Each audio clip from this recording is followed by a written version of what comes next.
నేను doctor Indumati, infertility specialist, మాతృత్వ test baby centre, Tirupati branch. మనం ఈరోజు ఎండోమెట్రియోసిస్ గురించి తెలుసుకుందాం.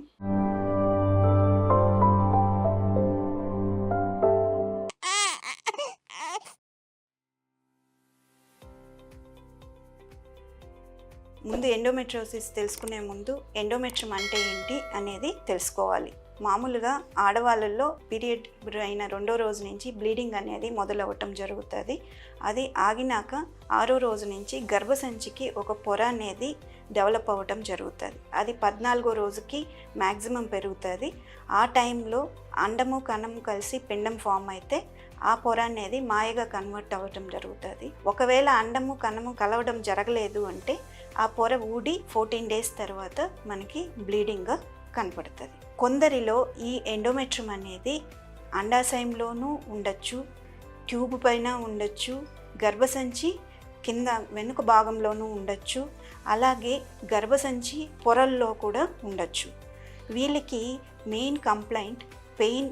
పీరియడ్స్ టైంలో ఎక్కువ పెయిన్ రావడం జరుగుతుంది. పీరియడ్స్ వచ్చే ముందు, పీరియడ్స్ టైంలో, వీళ్ళకి భరించలేనంత పెయిన్ ఉంటుంది.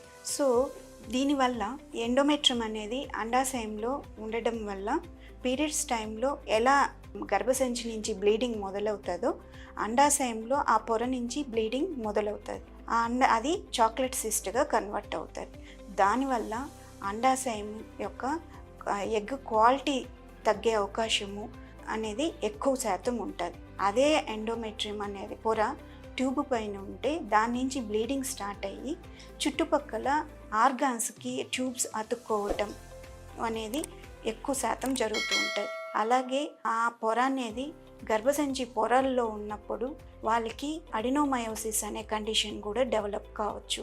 ఈ ఎండోమెట్రియోసిస్ అనేది ఇన్ఫర్టిలిటీకి మెయిన్ కారణంగా నిలుస్తుంది. అది ఎలాగా అంటే ఈ ఎండోమెట్రియోమా అనేది అంటే చాక్లెట్ సిస్టు ఓవరీలో ఉండటం వల్ల ఏఎంహెచ్ లెవెల్స్, అండం క్వాలిటీ తగ్గిపోవటం జరుగుతుంది. అండం ఫెర్టిలైజ్ అయ్యే కెపాసిటీ కూడా తగ్గిపోతుంది. అలాగే ట్యూబ్ పైన ఉండటం వల్ల ట్యూబల్ బ్లాక్స్ ఏర్పడవచ్చు.